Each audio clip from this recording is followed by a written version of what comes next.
Bismillah ar-Rahman ar-Rahim.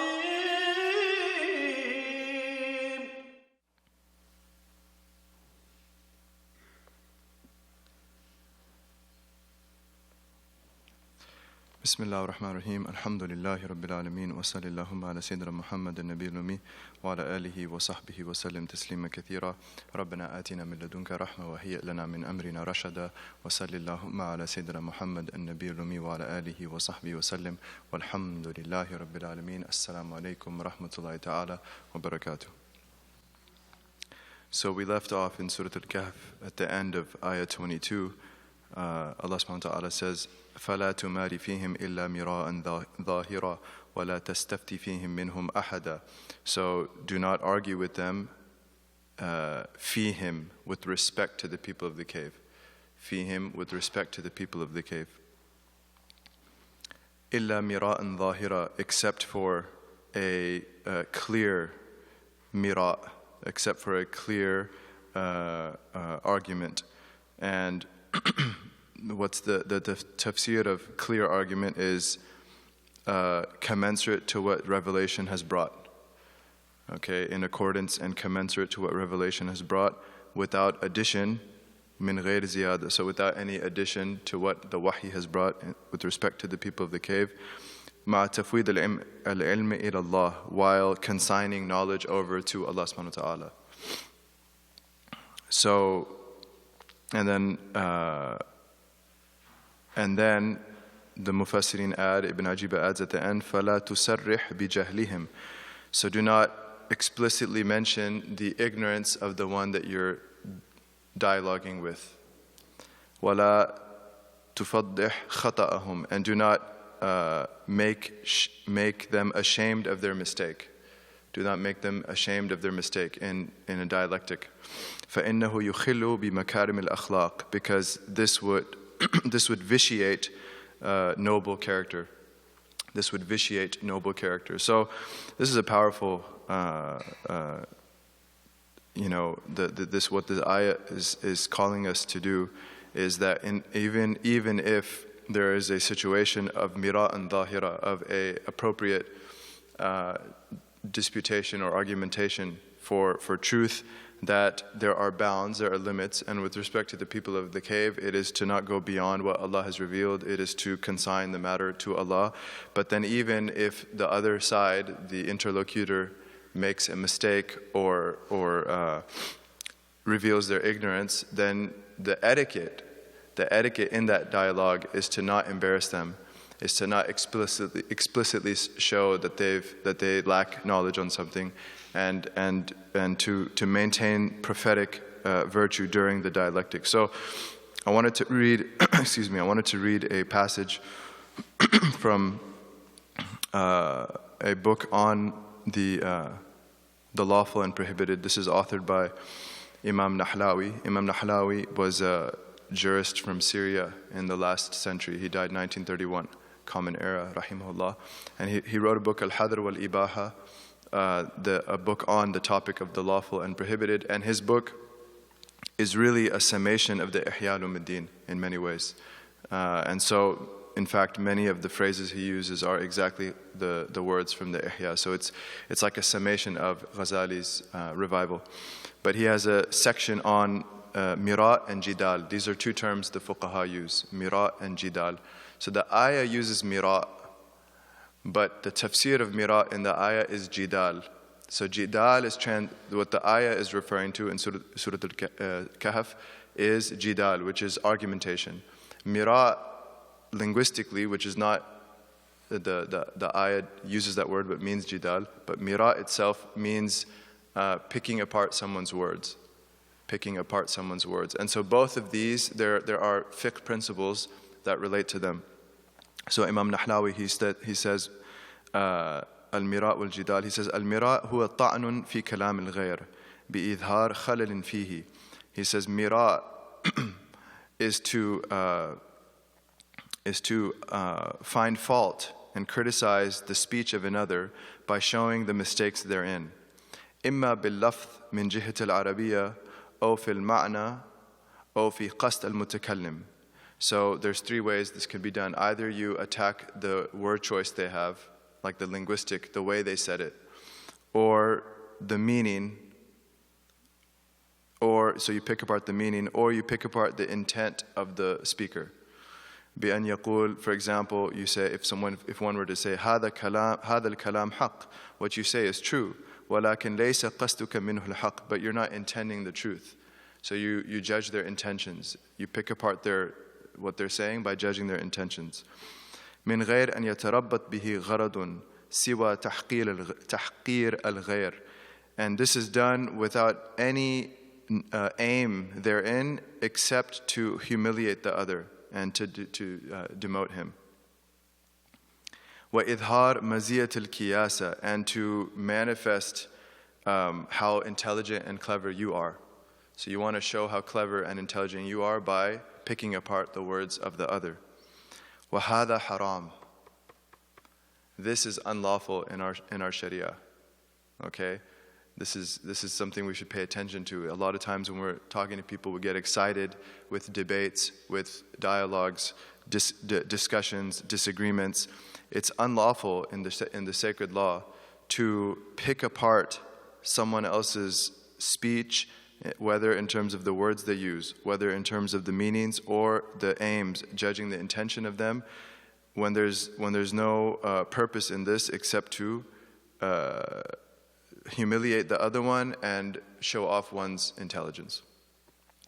And then he cites a hadith عن أبي أمامة رضي الله عنه أنه قال رسول الله صلى الله عليه وسلم من ترك المراء وهو مبطل بني له بيت في ربض الجنة ومن تركه وهو محق بني له في وسطها ومن حسن خلقه بني له في أعلاها. This is related by Tirmidhi. Whoever avoids this Miraa, so the criticism of the other of another's speech, whoever avoids Miraa while they are wrong, okay, so you're wrong but you avoid Miraa, then a house is built in the outskirts of paradise. Rabad al-Jannah. A house is built for him in the outskirts of paradise. وَمَنْ تَرَكَهُ وَمُحِقٌ بُنِيَ لَهُ فِي وَسَطِهَا. Whoever avoids Miraa despite being correct, a house is built for him in the center of paradise, even if you're right. وَمَنْ حَسَّنَ, and then the hadith ends, and whoever beautifies his character, then a house is built in the very highest of paradise. So Imam Nahlawi comments, وَالَّذِي يَنْبَغِي لِلْمُؤْمِنِ إِذَا سَمِعَ كَلَامًا إن كان حقا أن يصدقه وإن كان باطلا ولم يكن متعلقا بأمور الدين أن يسكت عنه وإن كان متعلقا بها يجب إظهار البطلان والإنكار إن رجى القبول لأنه نهي عن المنكر. So here's the scholarly commentary. How do we understand this hadith and the statement that it was haram? What behooves the believer, ينبغي, what the believer should do if he hears any speech. If it's true, then he should confirm that it's true. If it's true, he should confirm that it's true. If it's false and it does not pertain to religious matters, he should remain silent. If it's false and it does not pertain to religious matters, he should remain silent.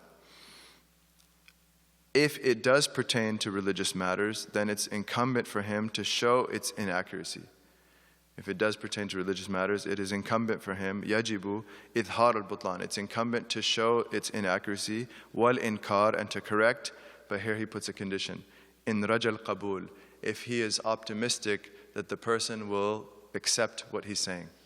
Meaning that even if it's something dealing with the religion, and you have to think of all these arguments that happen in our masajid and our circles when Muslims get together and they disagree on points of the religion, that even if you're right and it does pertain to a point of religion, the only case in which you speak and correct them is if you're optimistic that they'll listen. But from what you know of their personality, from what you know of their demeanor, from what you know of their character, they are humble enough to accept the truth. But if even then, if you don't have the optimism, You remain silent. And this is because he says this is a type of nahyun anil munkar. It is correcting what is wrong or forbidding what is wrong, and that's the condition of that act, at least according to the Hanafi school. وذكر النووي رحمه الله تعالى في أدب العالم والمتعلم من مقدمة شرح المهذب.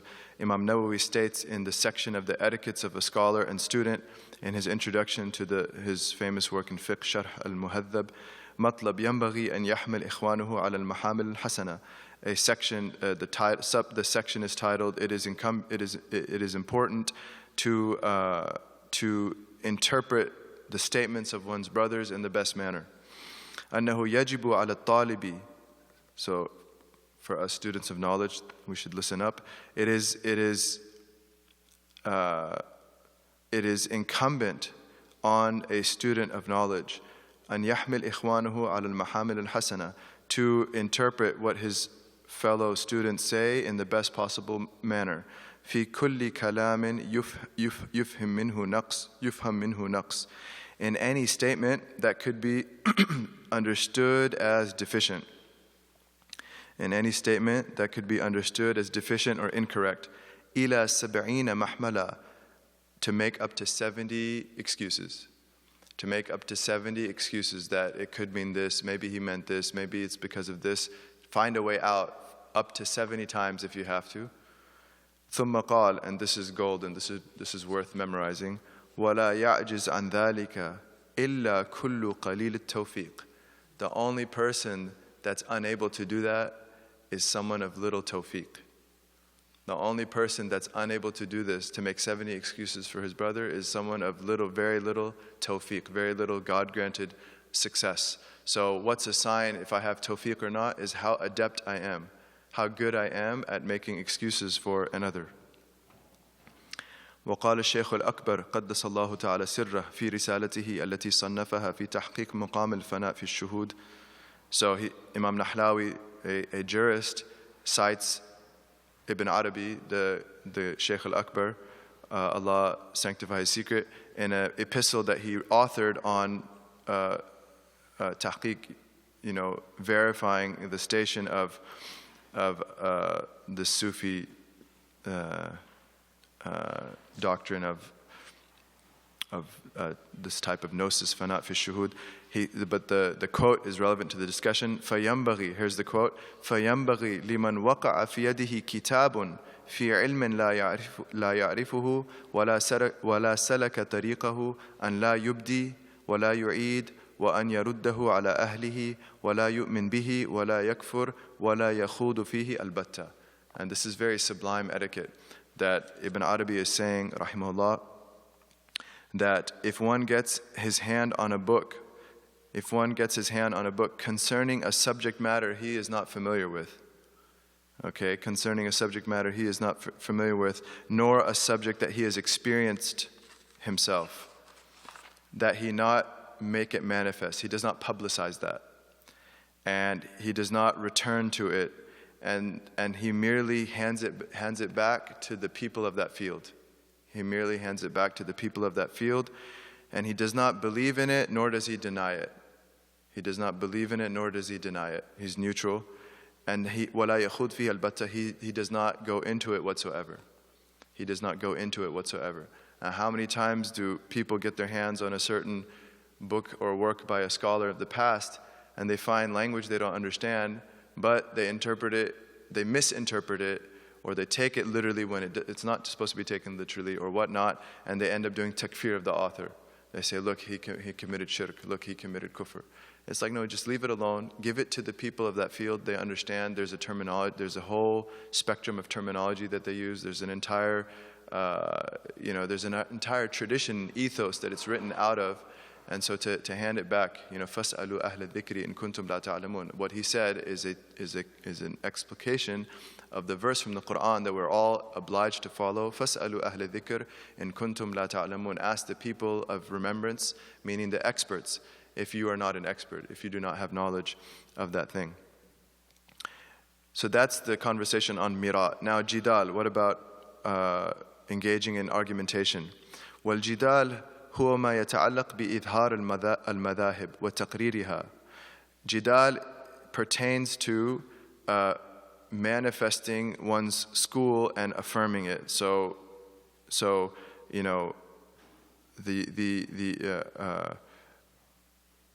arguing for a right position in the religion.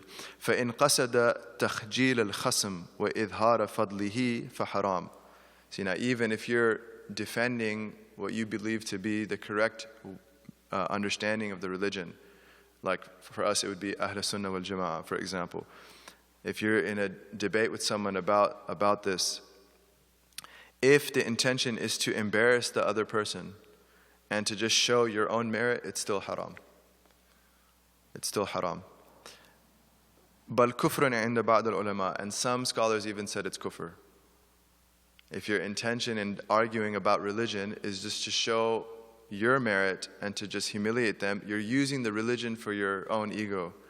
And the religion is so sacred, it's never used for the ego of a person. So some ulama even said that it's a type of disbelief, although that's not the correct position, but that should apprise us of how serious this is. And then he cites the hadith, very, very important hadith, as are all of them. عن أبي أمامة again, رضي الله تعالى عنه, أنه قال رسول الله صلى الله عليه وسلم ما ضل قوم بعد هدى كانوا عليه إلا وسبب ضلالهم ذلك أنهم أوتوا الجدال. ثم تلا صلى الله عليه وسلم ما ضربوه لك إلا جدلا بل هم قوم خصمون. The Prophet said صلى الله عليه وسلم, and this is in Tirmidhi as well, that no people after having been guided ever went astray, except that the basis, the cause of their going astray was that they were made prone to argumentation. That they were made prone to argumentation. And he highlighted بعد هدى كانوا عليه. This is after they were upon a guidance. This is after being guided that they were on it. So these, and when a guided people go astray, it's only because of this. It's only because of argumentation about religion. And then the Prophet recited the verse, sallallahu alaihi wasallam, مَا ضَرَبُوهُ لَكَ إِلَّا جَدَلًا. They set forth nothing save argumentation. بَلْ هُمْ قَوْمٌ خَصِمُونَ. Nay, they are a contentious people. From the verse of Surah Zukhruf, verse 58. And then the conclusion of Imam Nahlawi's discussion, وَإِنْ قَصَدَ إِظْهَارَ الْحَقِّ وَهُوَ نَادِرٌ. If, however, the person, when arguing for a sound religious understanding, his intention is to manifest the truth, it's completely divorced from his ego. What's a sign that it's divorced from the ego? Is what Imam Shafi'i said, rahimahullah, that he never debated religion except that he made dua that Allah put the truth on the other person's tongue. He never debated a point of religion except that his genuine dua to Allah was that the truth manifests on the other person's tongue. It wasn't about Shafi'i versus so-and-so, it was about Allah. لِتَكُنْ كَلِمَةُ اللَّهِ هِيَ الْعُلْيَا. So that the word of Allah reigns supreme. And so if the intention is that the word of Allah reigns supreme, إِظْهَارُ الْحَقِّ, then wherever it comes, alhamdulillah, then the goal is met. It shouldn't have to go through me. Right? It shouldn't have to go through me. So Imam Nahlawi says, if the intention is to manifest the truth, وَهُوَ نَادِرٌ, he adds, which is rare indeed, فَجَائِز, then argumentation is permissible. بَلْ مَنْدُوبْ إِلَيْهِ, in fact, it is recommended. قال الله تعالى, Allah subhanahu wa ta'ala says in the Quran, Surah al-Nahl, verse 125, وَجَادِلْهُمْ بِالَّتِي هِيَ أَحْسَنُ. So there's a command from Allah, it's the imperative, and argue with them in بِالَّتِي هِيَ أَحْسَنُ, in the most beautiful way, and debate with them in the most beautiful way. Debate is probably a better translation. So what is this beautiful way? Because this is what makes it permissible. It's the beautiful way that makes it permissible. What is the beautiful way? بِالطَّرِيقَةِ الَّتِي هِيَ أَحْسَنُ طُرُقْ الْمُجَادَلَةِ, meaning in the manner that is the best and most beautiful ways of dialectic. Namely, الرفق, gentleness. So the demeanor should be gentle and the words should be gentle. One should not be rough or mean in the discourse. Wal-lin, and softness, rifq wal-lin. Even when Allah Ta'ala commanded Musa and Harun alayhi salam to go and debate the Fir'aun, he says, وَقُولَ لَهُ قَوْلًا لَيِّنًا. وَقُولَ لَهُ قَوْلًا لَيِّنًا, and speak, the two of you speak to him in a soft, gentle manner. And the two of you speak to him in a soft, gentle manner. Now, who is speaking to whom? Two of the best of Allah's creation, two prophets, speaking to one of the worst of Allah's creation, the Pharaoh himself, who said, Ana Rabbukum al-A'la. And they are commanded by Allah to speak gently. So what about when fellow Muslims discuss? What about none of us come close to the dust on the sandals of a prophet, and certainly the fellow Muslim we're speaking to is eons higher, right? Samawat higher than Fir'aun because they have Iman, and so we should have adab, gentleness. And then he continues, وَإِثَارَ الْوَجْهِ الْأَيْسَرِ, and to prefer the easiest manner of speaking. Preference for the easiest manner of speaking. وَالْمُقَدِّمَاتِ الَّتِي هِيَ أَشْهَرُ, and to use premises that are more well known. Don't bring obscure premises just that would confuse them, but use premises that are well known, so that the argument is logical and clear. فَإِنَّ ذَلِكَ أَنْفَعُ فِي تَسْكِينِ لَهَبِهِمْ, because this is more beneficial in calming their flame. When you speak like this, it's more beneficial in calming their flame. You know, like one practical thing is, if you're ever going to correct someone, give them like 3 compliments first. Seriously, because it's not about getting them. If the genuine goal is that they come closer to the truth, which will draw them nearer to Allah subhanahu wa ta'ala, then say, MashaAllah, you're doing this so well. You know, I really like this about you. Alhamdulillah. By the way, I noticed this one thing, maybe, you know, something that what I learned, we can go check together to make sure it's correct. You know, I'm often wrong in my understanding, but such and such. But by the way, you know, I really like that one thing about you, and you mentioned another 2 compliments. Then it softens the blow, because no one likes to be corrected. You know, so soften the blow a little bit before, a little bit after, and then, you know, give some sweet appetizer and dessert. So this is more beneficial في تسكين لهبهم, in calming their flames, وتبيين شغبهم, and showing that they are provoking discord. ذكره البيضاوي, and this is from Baydawi's commentary on that verse of the Quran. So I wanted to, for myself and everyone, inshallah, a quick reminder on the etiquettes of you know, we shouldn't pick apart other people's words or the meanings of their words or the way that they speak or their intentions. And then even if it's a rightful dialogue or dialectic, we should be mindful of the etiquette and adab of doing so. Naam. So returning then to the surah, ayah 23. Allah subhanahu wa ta'ala says, وَلَا تَقُولَنَّ لِشَيْءٍ إِنِّي فَاعِلٌ ذَلِكَ غَدًا إِلَّا أَن يَشَاءَ اللَّهُ وَاذْكُرْ رَبَّكَ إِذَا نَسِيتَ وَقُلْ عَسَىٰ أَن يَهْدِيَنِي رَبِّي لِأَقْرَبَ مِنْ هَذَا رَشَدًا. So, as we know from the seerah, the context in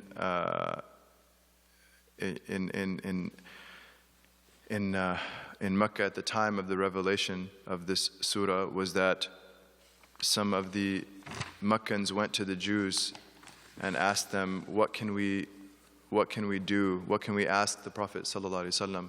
They wouldn't say that. To challenge him to confirm if he's a true prophet. And so they said, ask him 3 things.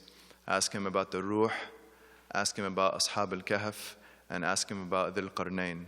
So ask him about the spirit or soul, ask him about the people of the cave, and Dhul Qarnayn. And so then the Prophet ﷺ says, غَدًا أُخْبِرُكُمْ, tomorrow I shall inform you. And he ﷺ did not say, InshaAllah, if Allah wills. And so the next day comes, and revelation is not there yet, and the people are waiting, and they don't hear anything. And then the following day comes, they go again to the Prophet to hear the answers, ﷺ, and again, revelation has not come yet, and upwards to 2 weeks pass, give or take. The scholars of Sirah say it was about 2 weeks, give or take, that without revelation coming, until finally Surah al-Kahf is revealed, and those ayahs in Surah al-Isra, وَيَسْأَلُونَكَ عَنِ الرُّوحِ قُلِ الرُّوحُ مِنْ أَمْرِ رَبِّي. They ask you about the soul, say the soul is from the matter or command of my Lord.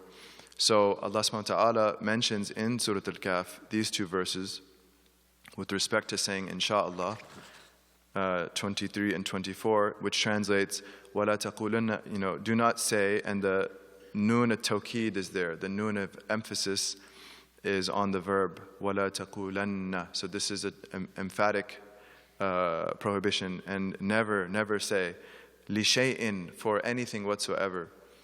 And the indefinite, when negated, has a generality. So never say for anything whatsoever, verily I shall do that thing ghadan, on the morrow.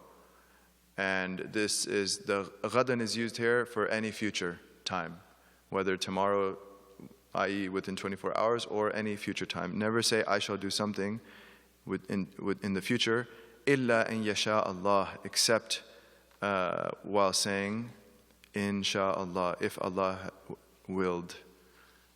We often translate it if Allah wills, but we know that Allah's will is His will was eternal, subhanahu wa ta'ala, meaning that what He decided was an eternal decision. So, if Allah willed.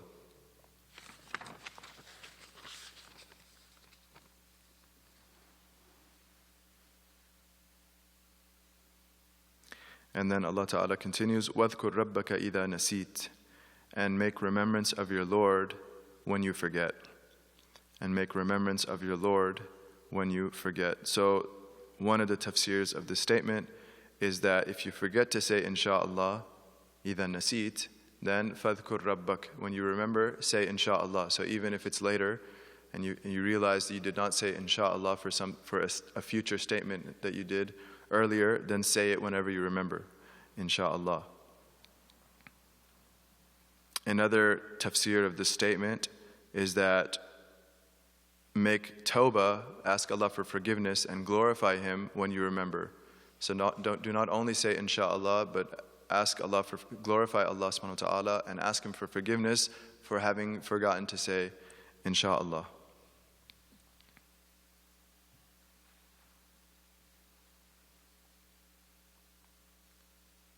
And then a third tafsir of it, اذكر ربك إذا اعتراك نسيان لتستدرك ما فات. In general, not necessarily connected to this ethic of saying InshaAllah for the future, for any future thing, is anytime you forget something of the religion, then make remembrance of your Lord.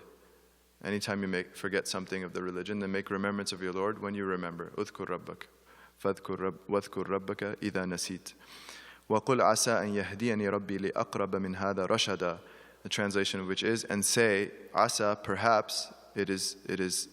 So this asa is a word of optimism. Asa is a word of optimism and hope.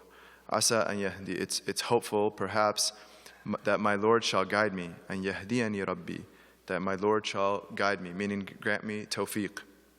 لِأَقْرَبَ مِنْ هَذَا رَشَدًا, to something nearer than this, to something closer than this, rashada, in terms of guidance, in terms of correctness. Rushd is guidance and correctness. So the opposite of rushd is ghiwaya, and the opposite of huda is dalala, or dalal. Huda is guidance, the opposite of which is dalal. Rushd is another type of guidance, the opposite of which is ghiwaya.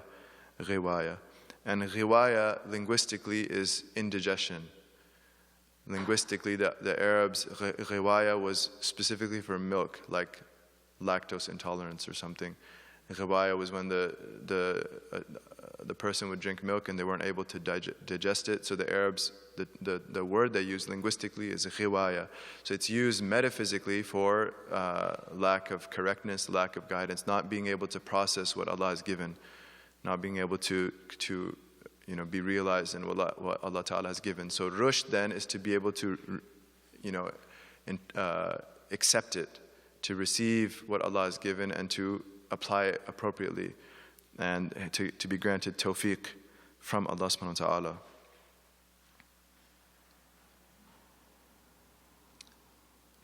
And huda we defined last week with the statement by Sahal ibn Abdullah Tustari. Does anyone remember what we said? There are a lot of quotes given. Does anyone remember? Imam Sahal ibn Abdullah, what he said about huda. وَزِدْنَاهُمْ huda. When we increased them in huda, what did he say it was?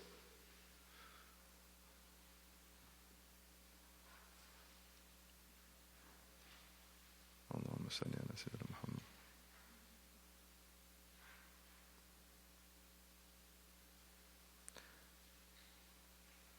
InshaAllah, everyone has their pens out. InshaAllah. Everyone have their pens and notebooks out. So we said, Imam Sahal said it was basiratan fil iman. Huda was basiratan fil iman. So, zidnahum huda, in the ayah that we covered earlier in Surah al-Kahf, that Allah Ta'ala says we increased them in huda, in guidance. One of the explanations of huda by one of our metaphysicians, rahimahullah, is basiratan fil iman, is insight with respect to one's iman. Okay, so basira is the sight of the heart. Basar is the sight of the eye, right? So basar pertains to physical sight. Basira is insight. It's the sight or realization of one's heart. So basira fil iman, this is hidayah or huda. Whereas, so then dalal would be for the heart to be blind. Dalal would be for the heart to be blind, not realizing reality. So a person who does not believe in an afterlife, they are dal, they are astray, meaning their heart does not realize reality. It does not realize the implications of Iman. And so all it knows is the material realm, right? All it thinks is that after death we become soil in the ground. There's nothing beyond it. Whereas the mu'min, the person of Iman, they have some level of basira where they affirm and they realize that there is a realm beyond this world. There is a realm beyond, so there's an akhirah. And so that realization is the sight of the heart. It's the sight of the heart. So then the more Allah Ta'ala increases us in huda, the more Allah Ta'ala increases us in this guidance, then we can intuit the implications of Iman and the hereafter in the world. Okay, we can intuit this more and more in the world. So, like people that have very strong basira, or basair, a person that has very strong basira, spiritual sight, that when they see something, for example, that's haram, they are cognizant of the fire. They're cognizant of the displeasure of Allah subhanahu wa ta'ala. They realize it, they see it. So for some people, even before the haram, that before even the actual thing that's haram, they see the displeasure of Allah subhanahu wa ta'ala. They see the fire there. And so there's no way they would go towards that. Right? There's no way. So as the basira opens and the sight of the heart becomes more pristine and more clear, then the implications and the consequences of things become more apparent than the things themselves. This is the goal of becoming realized in our Iman, is that our basira can see where things lead just as clearly as it can see the things themselves.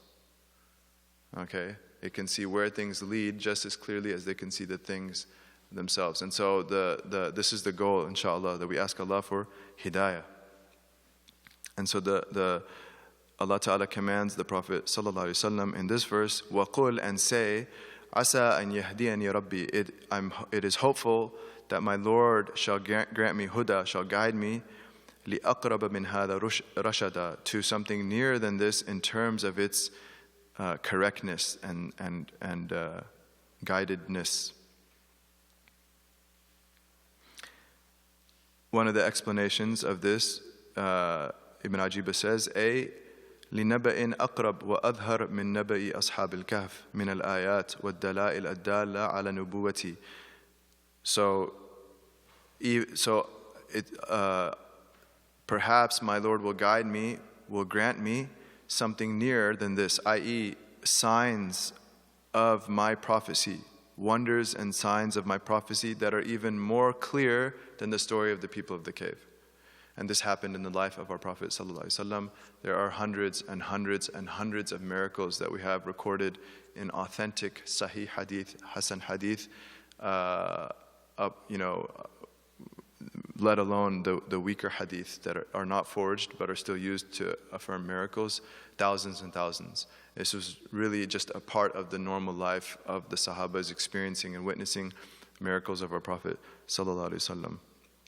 And so the optimism of Asa was answered.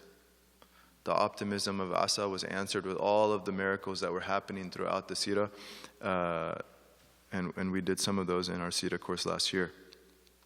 And then Rashada, here, in the context of Allah granting more signs to the Prophet ﷺ, Rashada would be irshadan lin-nas. So it'll be even more effective in guiding others, in creating rushd for others. وَدَلَالَةً عَلَى ذَلِكَ, and indicating that.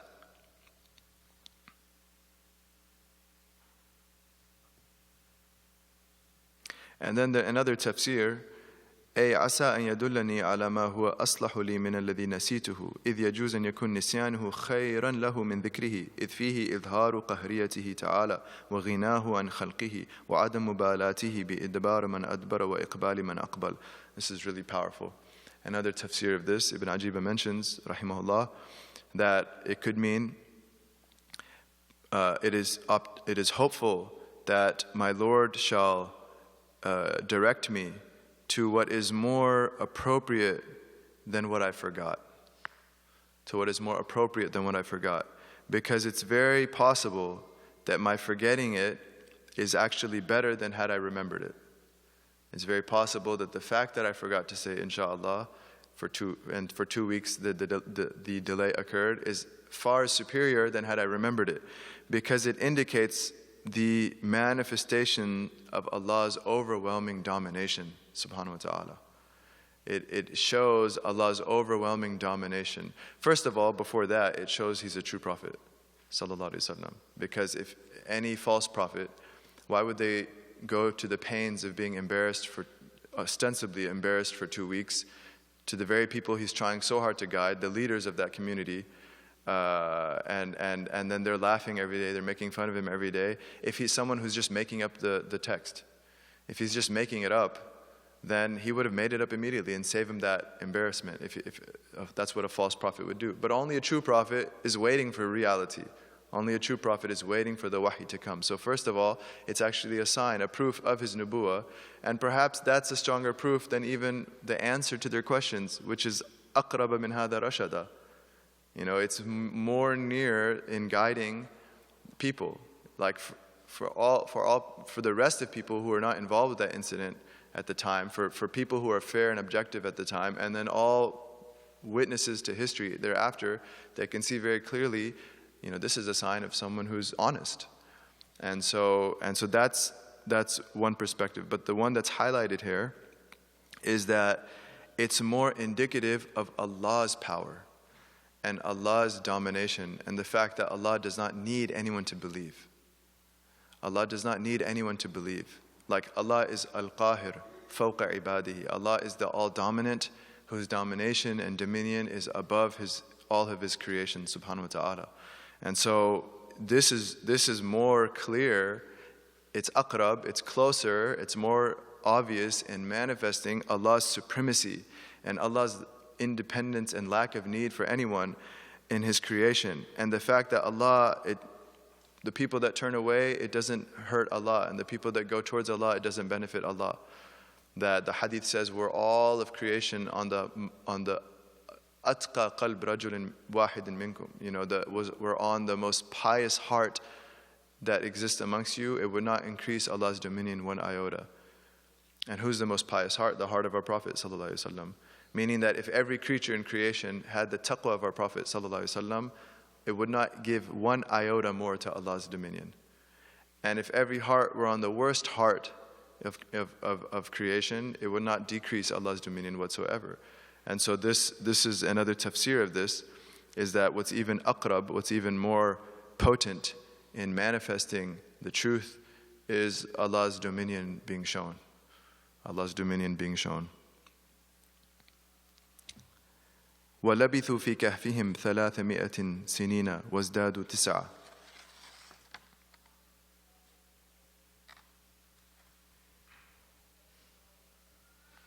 And they tarried in their cave for 300 years and increase 9. And increase 9. روي عن علي كرم الله وجهه أنه قال عند أهل الكتاب أنهم لبثوا 300 سنة شمسية والله تعالى ذكر السنة القمرية والتفاوت بينهما في كل 100 3 سنين فيكون 300 سنة و9 سنين انتهى. It's related that Sayyidina Ali, Karamallah Wajh, Allah ennoble his face, that he said, according to the Ahlul Kitab, or with the Ahlul Kitab, is that the people of the cave tarried for 300 solar years. 300 solar years. And so Allah subhanahu wa ta'ala mentions the lunar years. And the discrepancy between the two is that in each 100 there are 3 years. For every 100 there are 3 additional lunar years. So therefore, فَيَكُنْ 300 سَنَةً وَتِسْعَ سِنِينَ. So therefore, it would be 309 lunar years. 309 lunar years. قُلِ اللَّهُ أَعْلَمُ بِمَا لَبِثُوا.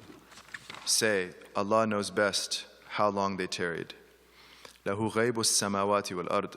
For him alone, the lahu is brought forward, the khabar, the predicate is brought forward, and so there's the meaning of hasr. Lahu walali shay duna. For him and him alone is غَيْبُ السَّمَاوَاتِ وَالْأَرْضِ, the unseen of the heavens and earth. The unseen and of the heavens and earth. So, with respect to knowledge, obviously, in the context of this surah, Allah Ta'ala knows all the details of every event in His eternal realm, subhanahu wa ta'ala, or in His very eternality, is a better way of saying it, subhanahu wa ta'ala.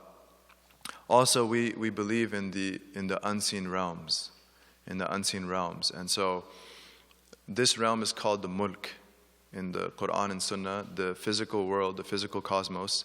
And even if the scientists posit a multiverse, it would still be mulk. If there's many, many universes, which there's not, by the way, but if they want to posit it to get out of what's called the anthropic principle, the fact that there's too many coincidences in our universe that allow for human life to exist, so that to get out of it, they posit a multiverse, that there's millions and billions of other universes, such that the extreme unlikelihood of the probabilities matching in our universe is not that far-fetched, because there's enough other universes such that the probability is evened out. But in any case, all of that would be the mulk. This would be the physical domain, the material universe, the material cosmos. The Quran and Sunnah also mention a realm called the malakut. And the malakut is the spiritual dominion. It's the spiritual dominion. So the spiritual dominion is the dominion of Jannah, of paradise, of nar, of the fire, of the malaika, of the angels, of the jinn, of the jinn kind, of the all of the what was shown to the Prophet sallallahu alaihi wasallam in the Isra wal Mi'raj, the night journey.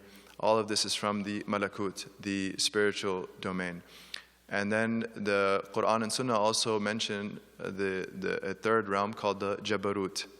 The Jabarut, which linguistically comes from a root, Jabr. One of the names of Allah subhanahu wa ta'ala is Al-Jabbar.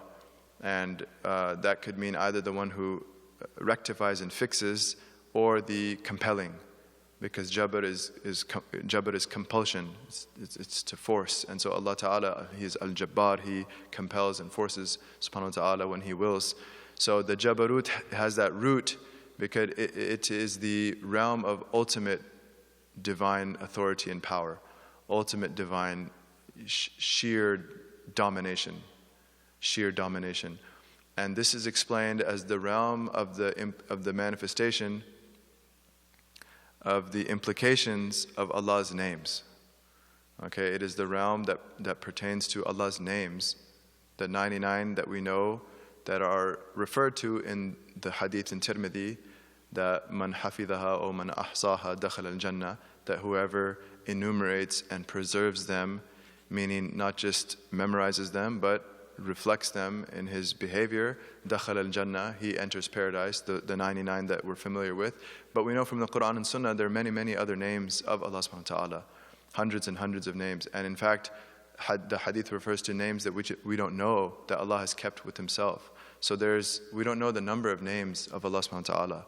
But the Jabarut is the realm of His names. The Jabarut is the realm of His names. And so the Mulk, the Malakut, and the Jabarut, these are different realms. So Allah ta'ala, lahu ghaybu samawati wal ard. He controls and owns and has full authority in all the unseen of the heavens and earth. One of the things that the ulama mention is that our material realm of the Mulk is its relationship to the Malakut is like a word's relationship to its meaning. The relationship between the Mulk and the Malakut is akin to the relationship between a word and its meaning. Meaning what? Meaning that what's called lexical signification. Lexical signification. The signification of a word to its meaning, that relationship, that dalala, that relationship is similar to the relationship between the Mulk and Malakut. So if I say, for example, book, and I think we mentioned this in a previous class, that we don't just understand the sounds of ba, u, ka. We don't just process the sounds of ba, u, ka. Or if you see the word book written, you don't just look at it's like a geometrical design, like a line with two circles and then two separate circles and then a line with like a partial triangle or an arrowhead connected to it. We don't think that way. What do we think? We think of one of these. Immediately. We don't even have to go through a process. It's automatic. I say book, you conceptualize one of these. Or if you see the word book on a piece of paper in writing, you immediately conceptualize one of these. How does that conception happen? Through the signification. It's the fact that those sounds, when they're arranged that way, book, in the English language, signify that meaning. They point to something beyond it. The ink on the paper that's shaped with the letters B-O-O-K, they signify. So they're like charged with meaning. They're charged with meaning, and we can read, we're literate, we can see the signification. And so we immediately go to the concept that it signifies. So the materialist, a person who does not believe in akhirah, they're like a person, they don't know how to read the universe. They don't know how to read the world. It's like someone who they find the word book written on parchment, on paper, and they analyze the ink, they analyze the color, they analyze the shapes, they measure them like they're the reign of quantity, right? We're in a reign of quantity. So we've forgotten quality. We're in a reign of mathematics and mechanism, right? This is like the clockwork universe of 18th century Europe. So they go down, okay, the ink is shaped this way, and it's made of this material, these chemicals, and the color is of this exact tone. It's not darker, it's not lighter. Isn't that amazing? And the shape and how size, what's the size of that? Okay, and it's half a centimeter this way, and 0.8 this way, and 0.9 this way, and wow, isn't that interesting? And but there's nothing beyond it. That's it. Whereas a person of Iman, what we refer to, the basira fil Iman, someone of guidance who has this insight of the heart, that's all good and fine, but what's the point? What's it saying? What's the universe saying, right? Just as this word book is saying this concept, the mulk is saying malakut. The mulk is saying malakut. The meaning of the mulk is the spiritual domain.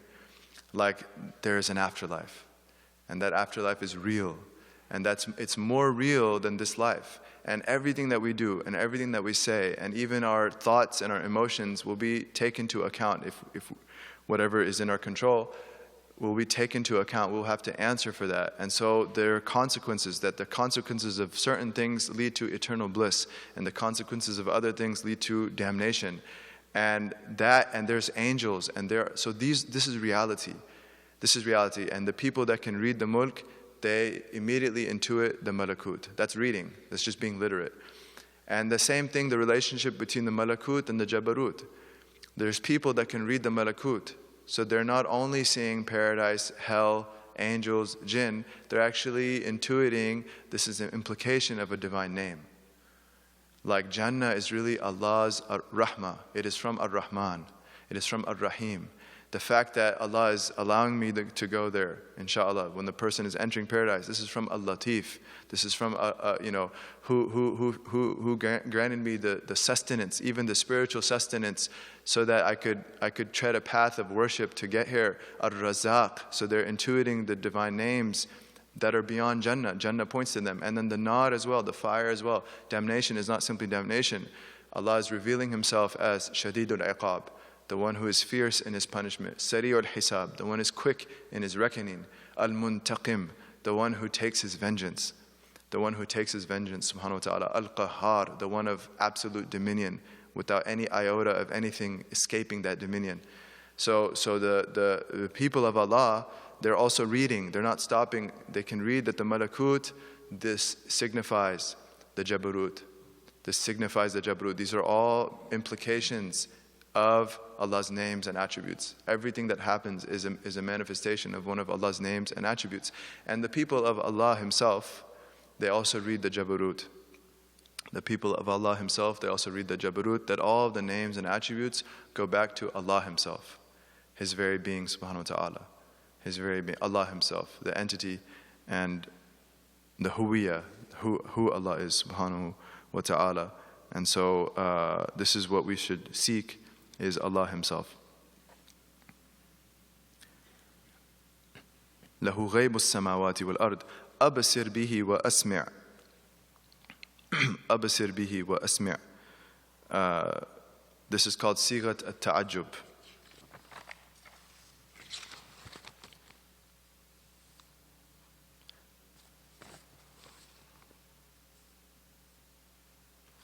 So, what's the other صيغة التعجب, grammarians? Sorry? Yeah, ما أفعل. ما أفعل or أفعل بي. These are the two. There's a famous story of the companion of Sayyidina Ali, who Abu Aswad al-Du'ali, I believe his name was, who founded the science of Nahu. It's because his daughter said, ما أجمل السماء, ما أجمل, with the Dhamma, ما أجمل السماء. And so he said, Al-Nujum, it's the stars. And she said, La, qasattu ta'ajjub. No, I wasn't asking a question, I meant to marvel at it. And when you marvel, you don't say ma ajmalu, you say ma ajmala, with the fatha. And so he was distressed. He said, our children are losing the language, which is the key to the Quran. Without the language, how are we going to preserve the meanings of the Quran? So he runs back to Sayyidina Ali, who was Khalifa at the time. He says, Ya Amir al-Mu'mineen, the children are losing their language. And so Hazrat Ali Karamallah Wajh, he says, you should write a text of Nahu. You should write a text to preserve this language. You should write, he didn't use the word Nahu, he said you should write a text. And so he says, Ibda bil kalam. He says, start with speech. Wa huwa ismun wa fi'lun wa harf. And speech is either noun, verb, or particle. All of speech in the Arabic language is either noun, verb, or particle. And then he says, Karamallah Wajh, fanhu hadha nahu. Fanhu hadha nahu. And so tread in that direction. Begin with that introduction and tread in that direction. And so tafa'ulan, out of the barakah of Sayyidina Ali's statement, fanhu hadha nahu, the science was named nahu. When he said tread that direction, the word he used nahu, that's what they called the whole science, because the barakah of Sayyidina Ali's instruction, karamallahu wajh. And so this was their realization of the great import of preserving this language, otherwise the Quran would be lost. And the Salaf, the Sahaba, were very serious about Arabic. You know the story of Hazrat Umar. When he was Khalifa, Allah be pleased with him, he went on the outskirts of the empire, and you had the people of the Ribat, the people who were living on the outskirts, who that they could, if any army was to invade, they would be the first signal to go warn the Muslims to send out their army to meet them, and they could try to fend them off with arrows. And so the people of the Ribat, they were practicing their archery. And Hazrat Umar is walking by looking at them, and they're really bad. They're missing the mark, and they're not hitting it at all. And so he says, Malakum, what's wrong with you all? And they say, Ya Amir al-Mu'mineen, inna qawmun mubtadi'in. Oh Amir al-Mu'mineen, we are people, we're beginners. We are people who are beginners. But when they said beginners, they got the grammar wrong. They were supposed to say inna qawmun mubtadi'un. It's a sifa, but they said inna qawmun mubtadi'in. And so then what does Hazrat Umar say, radiyallahu ta'ala an? He says, inna khata'akum fil kalam ashaddu alayya min khata'ikum fil rami. Verily, your missing the mark with your speech is more serious to me than you're missing the mark with the arrows. Right? And who's he speaking to? The vanguard, the people who, if they mess up on the arrows, the whole community could be destroyed. That sensitive position in terms of protecting the polity, but he's more concerned about their accuracy in speech. Their accuracy in speech. So this is sighat ta'ajjub, which is like marveling, like absir bihi wa asma'. You know, how it's hard to translate. How seeing and hearing is Allah. It's a type of like wondering, marveling at something. Like if someone says, ma ajmal as-sama, you know, how beautiful is the sky? They're marveling at it. It's so here, Allah subhanahu wa ta'ala, as it were, is marveling at His own hearing and sight. Allah subhanahu wa ta'ala is marveling at His own hearing and sight. And we know in our aqidah that it's not literal marveling, because that would imply a change. The person who marvels, there's change in that person, and Allah is unchanging, He's eternal. But it's a type of metaphor. So Allah subhanahu wa ta'ala, subhanallah. So nothing escapes Allah's sight and hearing. Nothing escapes Allah's sight and hearing.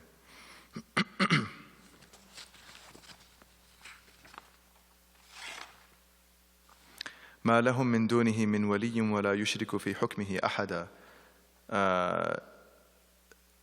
من دونه, besides Him, subhanahu wa ta'ala, capital H, besides Him, ما لهم, they possess not.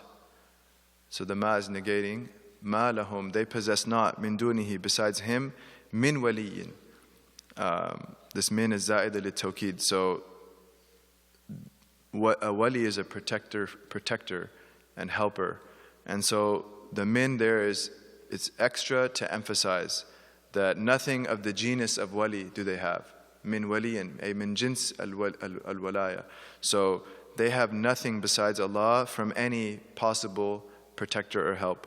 وَلَا يُشْرِكُ فِي حُكْمِهِ أَحَدًا. And Allah, so the fa'il of this verb, yushriku, refers to Allah. And Allah does not associate, He does not partner up ahadan. That's the direct object. He does not partner up anyone fi hukmihi, in His prerogatives. In His prerogatives and in His edicts and in His commands and in His decisions, subhanahu wa ta'ala, His ahkam. Allah ta'ala is one in His entity. Allah ta'ala is one in His attributes. Allah ta'ala is one in His actions. Allah ta'ala is one in His ahkam. Allah ta'ala is one in all of these. So the attribute of oneness, wahdaniyah, it applies or obtains in His very entity. There's no entity, there's no second entity besides Allah. There's no second being that's necessary besides Allah subhanahu wa ta'ala. So He's one in His entity. He's one in His attributes. No one shares the attributes of Allah. No one shares divine power, divine will, divine knowledge, omnipotence, omniscience, subhanahu wa ta'ala. He's one in His af'al. No one shares divine action. No one shares divine action, meaning any event in the cosmos is His action, subhanahu wa ta'ala, because He's one in His action. So because He's one in His action, no one else has real agency. Okay, no one else has real agency. Everything else in the world is merely a locus where Allah manifests where He creates what He creates, where He acts. And then He's one in His ahkam, which is the word used here. He's one in His rulings and determinations. He's one in His rulings and determinations, which are both, they're related both to His actions, those are from His rulings, what He decides to do, subhanahu wa ta'ala, as well as the pairing of events in the world. The pairing of events in the world. This is from the ahkam of Allah. So it's from the hukm of Allah that drinking water normally results in quenching thirst. It's from the hukm of Allah that studying normally results in acquisition of knowledge. It's from the hukm of Allah that following the sunnah leads to paradise. It's from the hukm of Allah that following one's whims and ego can often lead to punishment or pain. So these determinations, the pairing of what we call cause and effect in the world, which are simply where Allah creates His prerogatives. This is from His ahkam. So Allah is saying Allah does not partner up with anyone in His hukm. This is affirming the oneness of Allah in His ahkam. There's no shirk, there's no partnership. Allah is alone in His determinations, subhanahu wa ta'ala.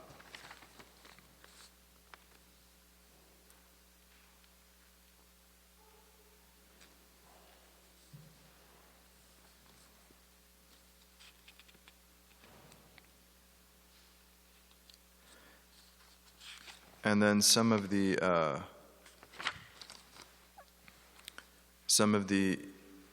ishara that Ibn Ajibah draws from this set of verses, that some of the noble virtues one can derive from these verses. So in addition to the tafsir proper that we just explained, the basic meaning of the verses in the context of the people of the cave, what are some spiritual lessons that some scholars derived from min bab al-ishara, from the perspective of subtle indication that does not contradict tafsir? The first is what we mentioned, leaving off Miraa wal Jidaal, tarkul Miraa wal Jidaal. So leaving off contentiousness and argumentation. Leaving off contentiousness, or what we said is picking apart other people's speech, and argumentation. And Ibn Ajibah says, إِلَّا مَا كَانَ عَلَى وَجْءِ الْمُذَاكَرَةِ وَالْمُنَاظَرَةِ فِي اسْتِخْرَاجِ الْحَقِّ أَوْ تَحْقِيقِهِ مِنْ غَيْرِ مُلَاجَجَةٍ وَلَا مُخَاصَمَةٍ فِي سُهُولَةٍ وَلَيُونَةٍ وَسَلَامَةِ الْقُلُوبِ. So, another way of expressing what we mentioned at the beginning, accept what is done as a way of like fellow students revising knowledge, so sometimes discussing points and debating, or munadhara or dialectic, في استخراج الحق أو تحقيقه, either to extract what's right or to affirm what's right. من غير ملاججة ولا مخاصبة, without being rude, without having animosity. في سهولة وليونة وسلامة القلوب, with ease, gentleness, and being clear-hearted, or not holding any grudges. This is called salamatul qulub. Salamatul qulub. It's to have a heart free of grudges, a heart free of animosity, a heart free of. This is a big sign of the people of Allah. Ibn Ata'illah says, ثلاثة من علامات الأولياء. ثلاثة من صفات الأولياء. There are three attributes of Allah's saints. He says there are three attributes of Allah's saints. Salamatul sadr, which is a synonym of what we just mentioned. Salamatul sadr. So having a chest that's free of grudges, free of hatred, free of animosity. So literally being wholesome and peaceful of chest. Wa sakhawatun nafs. The second trait he mentions, rahimahullah, sakhawatun nafs. Generosity of soul. Generosity of soul, which is not merely generosity of wealth. Okay, generosity of wealth is sakhawat al-yad. Sakhawat al-nafs is generosity of soul. So it's not only giving people from your possession, but giving people of your time, giving people of your attention, giving people of your emotion, giving people of everything that you have, that your whole nafs, your whole being, giving it to people, right? Anytime someone needs you, you do your best to give whatever they need and more. And if you can't, you find something that you can give. You direct them to someone else that can help. You give them some nasiha. You make genuine dua for them and tell them that you're making genuine dua for them. Do something to alleviate them. One of the masters said, لَيْسَ مِن طَبْعِ الْمُؤْمِنِ قَوْلُ لَا. One of the masters of our tradition said, it's not from the personality of a believer to say no. It's not from the nature of a true believer to say no. It's very hard for a person of Iman to say no to someone. It should weigh on someone. That the Prophet ﷺ, his response to anyone that needed anything, our mother Aisha said, the reason why Allah revealed the verse, وَإِنَّكَ لَعَلَى خُلُقٍ عَظِيمٍ, according to the hadith, she said the reason why Allah revealed this verse to the Prophet, that verily you, sallallahu alaihi wasallam, verily you are on, and this great ethos of character, khuluqin azim, is because not a single person of family or friends would ever come asking for something except that he would say, sallallahu alaihi wasallam, labbaik. Anytime someone of family or friends came to him to ask for something, his response was labbaik, at your service. At your service. What can I do for you?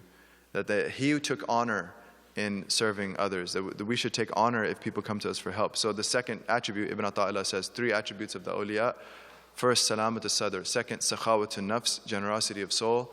The third one, husn al-dhan bi'ibadillah. Husn al-dhan bi'ibadillah is to have a beautiful opinion of the servants of Allah. To have a beautiful opinion of the servants of Allah. So to avoid what's called ghibatul qalb, to avoid what's called backbiting of the heart, which Imam al-Ghazali says is just as haram as backbiting of the tongue. It's like when you think of that fellow person, like, what are they wearing? You just committed ghibah. If you think of that fellow person, they're so unintelligent, you just committed ghibah. If you think of that fellow person, they don't know how to speak well, they're not articulate, you just committed ghibah. So we have to watch our hearts. We have to watch our thoughts. Rather, we should flood ourselves, our minds, with good things about people. Think well of them. Husna dhan bi'ibadillah. So to have the most beautiful thoughts about Allah's servants. These are 3 traits of the awliya.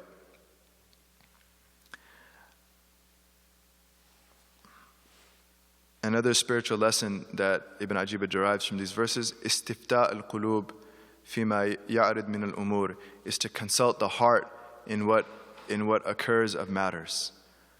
Okay? And because this word was used in the verse, وَلَا تَسْتَفْتِ فِيهِمْ مِنْهُمْ أَحَدًا, verse 22, do not seek fatwa, literally, do not seek fatwa, i.e. do not seek answers from them regarding the people of the cave. Don't go. So the verse is saying, the tafsir of it, don't go to the people of the book for knowledge of people of the cave. وَلَا تَسْتَفْتِ فِيهِمْ مِنْهُمْ أَحَدًا. But as an ishara, in general, istifta al-qulub is to seek answers in one's heart, based on the hadith that if something doesn't settle well in your heart, even if you're given fatwa by others, istafti qalbak. Ask yourself. Now, Ibn Ajib comments, and this is really important because a lot of people don't understand that hadith. He says, وَالْمُرَادْ بِالْقُلُوبِ الَّتِي تُسْتَفْتَى. What's meant in the hadith about consult your heart, what's meant by the heart that is supposed to be consulted, الْقُلُوبَ الصَّافِيَةِ الْمُنَوَّرَةِ بِذِكْرِ اللَّهِ الزَّاهِدَ فِيمَا سِوَى اللَّهِ. What type of heart should be consulted is hearts that are pure and illuminated with the remembrance of Allah and are detached from everything besides Allah. Like, these are some serious hearts. Okay, these are some serious hearts. So, فَإِنَّهَا إِذَا كَانَتْ بِهَذِهِ الصِّفَةِ, because a heart that is of this type, لَا يَتَجَلَّ فِيهَا إِلَّا الْحَقِّ. The only thing that will become manifest in such hearts is the truth. It's these types of hearts that truth will become clear. وَلَا تَسْكُنْ إِلَّا إِلَى الْحَقِّ. And such hearts, they do not find repose except with Allah. Such are the hearts that find no repose except with Allah. بِخِلَافَ الْقُلُوبِ الْمُخَوَّضَةِ بِحُبِّ الدُّنْيَا وَالْهَوَى. As opposed to hearts that are they have plunged into love of this life and whims and caprice and stubbornness. Hawa. فَلَا تُفْتِي إِلَّا بِمَا يُوَافِقْ هَوَاهَا. Such a heart, the only fatwa that it will give is what matches its hawa.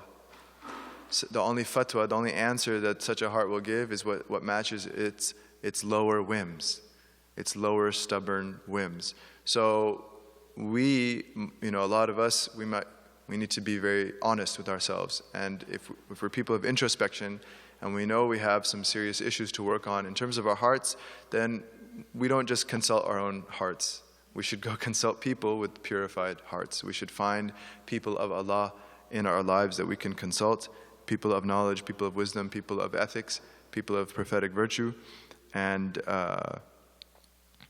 inshallah their answers will be the best for us. It'll be most congruous with Allah's decisions, inshallah. The third point he derives, التفويض إلى مشيئة الله وتدبيره والرضا بما يبرز به القضاء بحيث لا يعقد على شيء ولا يجزم بفعل شيء إلا ملتبسا بمشيئة الله فينظر ما يفعل الله. This is really beautiful, is to consign one's affairs to Allah's decision and Allah's planning, and to be content and pleased with whatever manifests of Allah's decree. Whatever comes forth and manifests of Allah's decree, to be pleased with that. بحيث, such that a person makes no firm intention, nor makes no resolve to do anything, except that he is literally enveloped with the will of Allah. I.e., he is relying on Allah's decision, and he is looking for Allah's decision, how it will play out based on Allah's decree. How it will play out based on Allah's decree. And we mentioned that one of the adab is that before we make decisions, we make dua to Allah, and then we seek the means to do those things, and then we see how it plays out, and we rely on Allah subhanahu wa ta'ala.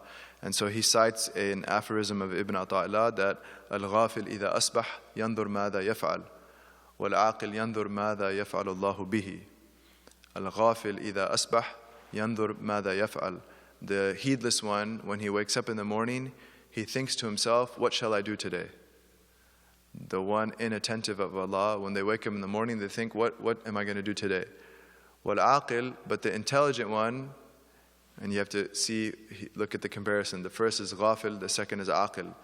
So the true aqil, what's implied is the person who is not in ghafla, the person who is attentive of Allah. That's the true intelligent one. So he says, wal-aqil, but the truly intelligent one, yandur madha yaf'al Allahu bihi. It's a very high level. The truly intelligent one who's making remembrance of Allah, he wakes up in the morning and looks, what will Allah do with me today? What is Allah going to do with me today? And so, again, being cognizant that this is Allah's fiat. Okay, it's not just me doing my thing, but it's me going forward in life, relying on Allah and seeing and hoping that Allah does the best thing with me. This is the attitude we need to cultivate. And this is related to the next, and we'll conclude with this, the next benefit that he derives from ishara is the tremendous virtue of making remembrance, based on the verse, وَاذْكُرْ رَبَّكَ إِذَا نَسِيتَ, and make remembrance of your Lord when you forget. And so this is something that whenever we forget, we have to go back to remembering. وَاذْكُرْ رَبَّكَ إِذَا نَسِيتَ. This is a command. Make remembrance of Allah, of your Lord, when you forget. So if we apply that, it's very hard to do. If we apply that command, whenever we're forgetful, we go back to dhikr. We go back to making remembrance of Allah. How can we achieve this? Is slowly, steadfast, having a consistent, what's called a wird or wadhifa in our tradition, a consistent litany that we do every day, morning and evening. We have to have certain adhkar, certain remembrance. It's from the sunnah of the Prophet sallallahu alaihi wasallam. It's the one command that I know of in the Quran that Allah commands to do much of. That all the commands in the Quran, Allah commands them. But with dhikr, Allah Ta'ala says, وَاذْكُرُوا اللَّهَ ذِكْرًا كَثِيرًا. He adds this almost every time, subhanahu wa ta'ala. Make much, plentiful remembrance of Allah. And He describes the hypocrites, لَا يَذْكُرُونَ إِلَّا قَلِيلًا. They only make a little remembrance. The hypocrites don't make a remembrance except a little bit, meaning they do make it, but it's a little. So we have to inculcate a lot of remembrance of Allah subhanahu wa ta'ala. The Prophet said, sallallahu alayhi wa sallam, authentic hadith, أَلَا أُخْبِرُكُمْ أَلَا أُنَبِّئُكُمْ بِخَيْرِ أَعْمَالِكُمْ. Should I not inform you of the very best of your deeds? وَأَزْكَاهَا عِنْدَ مَلِيكِكُمْ. And the most purified of deeds with your master, with Allah. وَأَرْفَعِهَا فِي دَرَجَاتِكُمْ. And the highest of deeds in your degrees. وَخَيْرٌ لَكَ مِنْ إِعْطَاءِ الذَّهَبِ وَالْوَرِقِ. And better for you than spending gold and silver. وَخَيْرٌ لَكَ مِنْ أَن تَلْقُوا عَدُوَكُمْ فَتَضْرِبُوا أَعْنَاقَهُمْ وَيَضْرِبُوا أَعْنَاقَكُمْ. And better for you than to meet your enemy and to strike them and they strike you, meaning in legitimate defense of the polity. مَا ذَاكَ يَا رَسُولَ اللَّهِ. What is that, O Messenger of Allah? What is this great deed, O Messenger of Allah? And what does he say? Sallallahu Alaihi Wasallam, Dhikrullahi Azza wa Jal. The remembrance of Allah, mighty and majestic. The remembrance of Allah, mighty and majestic. Another man came to the Prophet Sallallahu Alaihi Wasallam. He said, the Shara'i al-Islam, Shara'i al-Iman, قد كثرت لي أو كما قال. He said that the rites and rituals of Islam proved too many for me. O God's Messenger, there's just so much in this religion. And he says, so guide me to one thing that I can hold on to. Guide me to one thing that I can hold on to. And in one riwayah he says, وَأَوْجِزْ, and just keep it succinct. Give me one thing, but just keep it short. Like his capacity was very low. He's telling the God's Messenger to keep it short, sallallahu alaihi wasallam. What does the Prophet say, sallallahu alaihi wasallam? لا يزال لسانك رطبا بذكر الله عز وجل. That let your tongue always be moist with the remembrance of Allah subhanahu wa ta'ala. Let your tongue always be moist with the remembrance of Allah subhanahu wa ta'ala. And Abu Ali al-Daqaq, he says, rahimahullah, that al-dhikru manshurul wilaya. He says that remembrance of Allah is the proclamation of one's sainthood. It's the stamp of one's sainthood. فَمَنْ وُفِّقَ لِلذِّكْرِ فَقَدْ أُعْتِيَ الْمَنْشُورِ. So whoever is granted tawfiq to make remembrance of Allah, then he's been granted this proclamation. He's been granted the manshur, the stamp of his walaya, his sainthood with Allah. وَمَنْ سُلِبَ عَنْهُ الذِّكْرِ. But whoever the dhikr is removed from, فَقَدْ عُزِلْ. Then he's been removed from office. Like the elected official that's not voted, uzil, he's been removed from office. And that finally will end with the statement of Hakim al-Tirmidhi, rahimahullah, one of the metaphysicians, 3rd century of Tirmidh, which is in Uzbekistan. He says, rahimahullah, مَا مِن نُورٍ فِي الْقَلْبِ إِلَّا وَمَعَهُ رَحْمَةٌ مِّنَ اللَّهِ تَعَالَى بِقَدْرِ ذَلِكَ. There's not a light in the heart, except that commensurate with it is mercy from Allah. There's not a light in the heart, except that commensurate with it is a mercy from Allah. فَمَا دَامَ الْعَبْدُ فِي الذِّكْرِ. So long as the servant is making remembrance of Allah, so long as the servant is making dhikr of Allah subhanahu wa ta'ala, فَالرَّحْمَةُ دَائِمَةٌ عَلَيْهِ كَالْمَطَرِ. Then Allah's mercy is showering upon him, is perpetual upon him like rain. Like rain. فَإِذَا غَفَلْ قَحَتْ. But if he is heedless of Allah, then there's a drought. When he is heedless of Allah, then there's a drought. So we're in a drought right now. California, inshallah, keep our tongues moist with Allah's remembrance. It's Ashura, it's a day of a lot of dhikr. Everyone today, make sure you give charity, because it'll count for a year of charity. Make sure you spend on children in your family, even if it's not your children, but like nephews, nieces, any children in your family. The hadith says, Man wasa ala ahlihi yawma ashura, wasa Allahu alayhi sa'ir as-sana, or kama qal. Whoever gives gifts and spends on the children, on his family, on Ashura, then Allah will do that for him the entire year. Allah will spend on him the entire year. And make sure you make a lot of remembrance of Allah, a lot of istighfar. Like we should all sit down today and spend some time this afternoon making dua, making dhikr to Allah subhanahu wa ta'ala, reading Quran, and it'll be a big investment, inshallah, for all of us. And final nasiha to myself, firstly, is pick one thing this evening before Maghrib on Ashura and go to Allah with this one thing and say, Ya Allah, I want to change for you. I want to change for you. And pick one thing that you're going to try your best to change. Something that's wrong that you're currently doing that you're going to get rid of forever, inshallah. That's called tawbah. This is what tawbah is, it's to change. So just go to Allah, and in your dua and in your remembrance, just say, Ya Allah, here's my one thing. And I've been struggling, I'm very weak, but I go to you genuinely asking that you accept all of my du'as, all of my remembrance, all my efforts for you. And inshallah, on my part, I have the resolve on this blessed day of Ashura, the day of the deliverance of countless prophets, the deliverance of Adam alayhi salam. Allah relented to him on this day. Yunus alayhi salam delivered from the whale. Ibrahim alayhi salam delivered from the fire. All of Musa alayhi salam delivered from Fir'aun. Nuh alayhi salam delivered from the flood. This is the day of deliverance of prophets. Go to Allah subhanahu wa ta'ala and say on this day of deliverance, deliver me from this sin. Deliver me from this sin. And inshallah, this will be a key to great, great barakah and tawfiq for the entire year, the entire life. Walhamdulillahi Rabbil Alameen. Any questions, concerns, or complaints?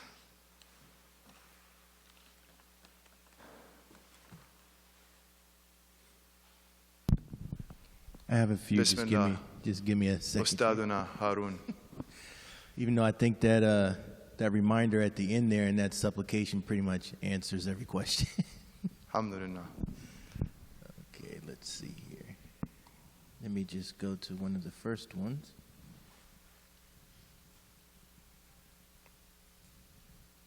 Okay.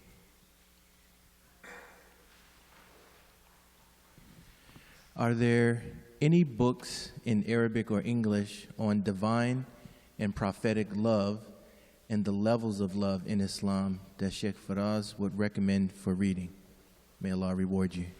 Jazakumullah khair. I haven't read too much on that topic. All I can really advise is the relevant section in the Ihya al-Ulumuddin, which is a book that we should all somehow connect to. Imam Ghazali's revival of the religious sciences. Those that are able to access Arabic, definitely make that a companion. And for those that cannot, a lot of it has been translated, alhamdulillah, including the book in question.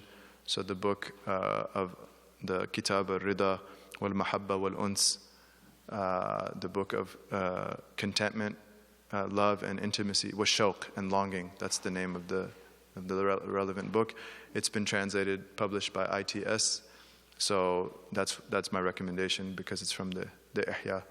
Aside from that, I'm in ignorance as I am with most things. So, alhamdulillah. But yeah, the Ihya al-Ulumuddin should be a companion of all of ours, inshaAllah. Alhamdulillah. Any other questions? Yes, there are. Bismillah. How, as Arabic teachers, can we deal with the modern Arabic learning books which have embedded colloquial usage in their curriculum? For example, omitted or altered case ending. So could you repeat the question? How as? Yes. How, as Arabic teachers, can we deal with the modern Arabic learning books which have embedded colloquial usage in their curriculum, for example, omitted or altered case endings? Yeah, I had to teach Arabic once from a book that I really didn't want to teach from. It was a modern Arabic book instead of the Fusha, what I studied. So I just didn't follow the curriculum. I would read like a little bit and then just bring in a lot of my own examples from like hadith and statements of our masters. So that's my bad teaching. I didn't follow the, so I'm the worst person to ask that question. Alhamdulillah. So try to correct, just inform the students of where Fusha differs from whatever they're studying. And try to work your way to get the book changed so that Fusha is being taught. It depends on where you are, of course. I mean, there's some institutions that are trying to teach the modern colloquial, and there's a benefit in that. It's a spoken language that's used. But for those people that want to learn Fusha, they need to find forums where the Fusha is taught. So yeah, I'm the worst person to answer that question. Alhamdulillah. Any other questions? Yes, there's one more. Okay, inshallah. Assalamu alaikum. Wa alaikum salam. For the beginner on the path, without basira or insight, how do we recognize a true teacher when we lack religious knowledge in Arabic language to identify the authentic teacher? So, that when we're around those people, we should be reminded of our Prophet sallallahu alaihi wasallam, in their character, in their dealings, especially when things go tough. So, when seeing how, so their character should be the best in terms of prophetic virtue. And then one should learn about the history of our tradition.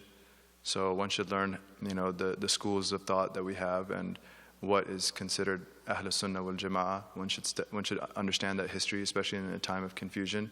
And there are certain objective parameters that we have. I mean, we follow madhabs in Islamic law because we're not qualified to derive law directly from the Quran and Sunnah. Even the Arabic requirement would take a lifetime to meet for the likes of us. And so we have valid schools of Sunni orthodoxy in our aqidah, in ilm al-tawheed. We have valid ways of spiritual rectification in our tradition. So one should study that history, one should learn about it, and find righteous people of that paradigm, people of practice, taqwa, people of knowledge, and then inshallah, and then make a lot of dua. Anytime a person is lacking something, a means for something good, whether of this life or the next, make dua. This is the most powerful means. Make genuine dua. And the fact that you're making dua is a sign Allah is going to give it to you. The fact that you're making dua for anything is an indication that Allah will give it to you. إِذَا أَطْلَقَ لِسَانَكَ بِالطَّلَبِ فَاعْلَمْ أَنَّهُ يُرِيدُ أَنْ يُعْطِيَكَ. If Allah has untied the knot of your tongue such that it's loosened to ask for something, then realize Allah wants to give you that thing. Naam. So Allah knows best. Sidi Ayman, you had a question? No. Wa alaikum salam wa rahmatullahi wa barakatuh.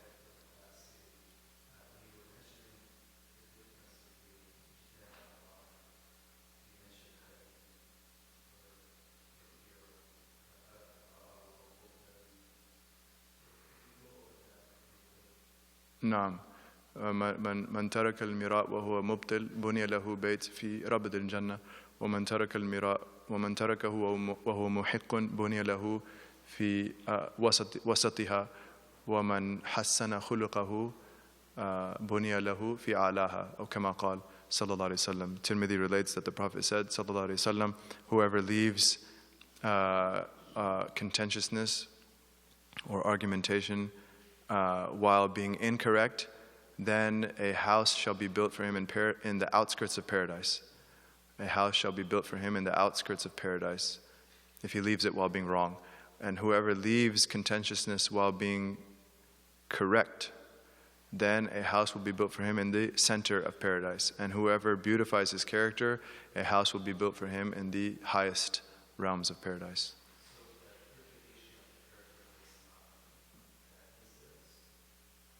Based on?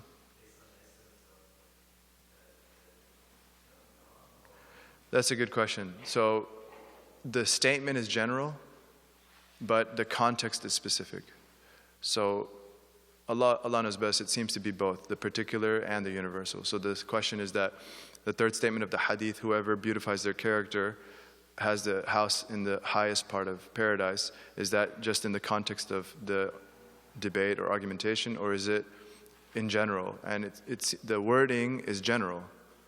And so certainly the generality is true. Whoever beautifies their character in general, then a house will be built for them in the highest part. And then the generality applies specifically to the context of the hadith, which is when having a dispute or disagreement with someone. And Allah knows best. No. Anything else? Ahlan wa sahlan.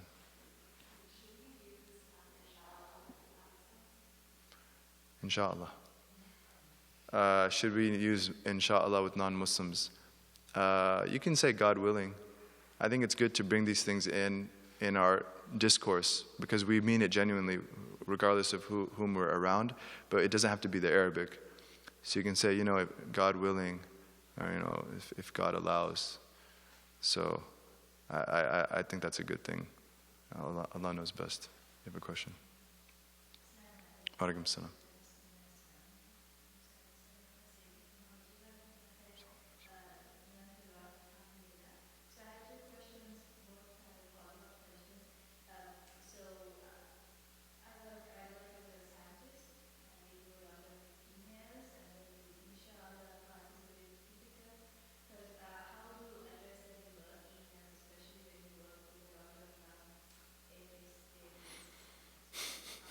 Yeah, that's a good question. Right, yeah, that's a good question, subhanAllah. The question was, I work as a scientist, and how do you incorporate the usage of InshaAllah or its meaning in work emails, especially if the people you work with don't believe in God? So, Allahumma salli ala Sayyidina Muhammad. At the very least, we can say it. So regardless of what you put in the email, you can say it to yourself. Yeah. And on the tongue, say InshaAllah. That's the very least we can do. So InshaAllah, we can apply the meaning of the hadith at some level. One has to know one's context. One knows their context better than, So I don't know the context well enough. So it would depend, right? If it's going to cause problems or something, then obviously it's not worth causing that problem. But if it can be something that people are respectful and you just say God willing,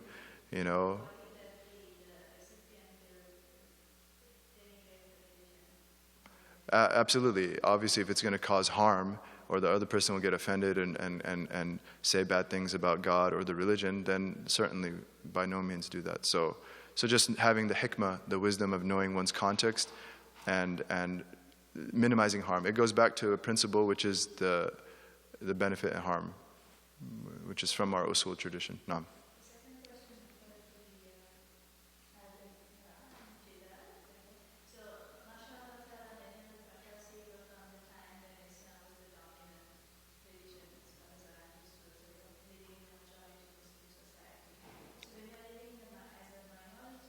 What was the first part you said? So the way I understood making the Tafsir that you taught us, it was from the context of ulama who live in the Mm-hmm. Mm-hmm. So we are living in a Muslim majority society, so everybody you talk to is more likely to be Muslim. And then a mu'min, as well, the way you deal with the mu'min and Muslim, be more careful. So in our context, that there are most people living as Muslim minorities, generally are speaking non-Muslims, and especially when issues pertaining to religious harm. So I guess an obvious example is dawah, but even in other contexts, how I don't understand how. So in what way do you stay away from argumentation and debate? How does that differ at all in the speaking to a believer versus non-believer? Mm-hmm. Naam. Allahumma salli ala Sayyidina Muhammad. So, first of all, our literature is not always in the context of Muslim majority. So we know historically for the first 300 to 500 years in many of the lands newly opened to Islam, Muslims were still a minority. But yeah, then later, of course, Muslims became a majority. I understand these principles as being still applicable the way they are, in that, we're not. So there's certain contexts that debate is appropriate, and there's certain ones that it's not appropriate. And one has to, again, it goes back to benefit and harm. So, if one is in a context where debate will be appropriate, there's formal debates, obviously. So we should create scholars and thinkers and researchers and historians that can engage in those debates. That's critical. But just in terms of normal dealings with people, those are not always fruitful, even with non-Muslims. And so it goes back to these same principles, is that if it pertains to something of religion, and if it does, will it, in Raja al-Qabul, we read that statement, that you only do it if you're hopeful that the person is willing to listen. You're optimistic from what you know of them, that they will be a willing listener. They'll listen to what's right. So if there's doubt about that, because the condition is raja of qabul. So if there's shak, or certainly if you know they probably won't, then we remain silent. Yeah, and sometimes silence and good character is the strongest argument than whatever point is being debated. Alhamdulillah. Last question, I think, in the back.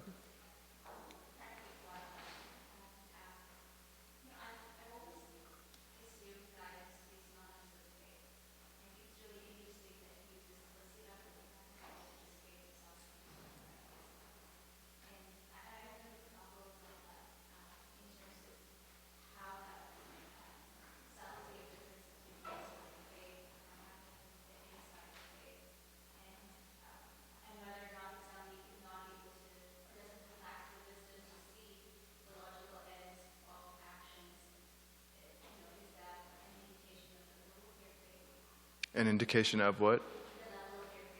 Right. So the question was that you had always understood guidance to mean faith itself. So to add this dimension of insight of faith, that it's really saying the same thing. It's just highlighting an aspect of Iman. So anyone with Iman has basira, because their basira, they believe in another realm. So that's a lot more insight than a person who's a materialist who doesn't believe in anything after this life. So Iman entails basira. It's from Iman to see beyond the world. So then all we were saying is that we ask Allah for more guidance, i.e. for more insight, that the reality of the next life is more real and more real and more real and more real for our engagement with the world than our engagement with the things of the world. This is all that it is. So it's not negating that guidance is faith itself. It's just apprising us of a dimension of faith, which is the sight of faith. Faith has an eye.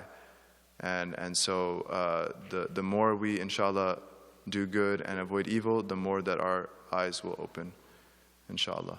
So we'll, inshallah, continue next week. Wa sallallahu ala sayyidina Muhammad an-nabiyyu al-ummi wa ala alihi wa sahbihi wa sallam. Walhamdulillahi rabbil alameen.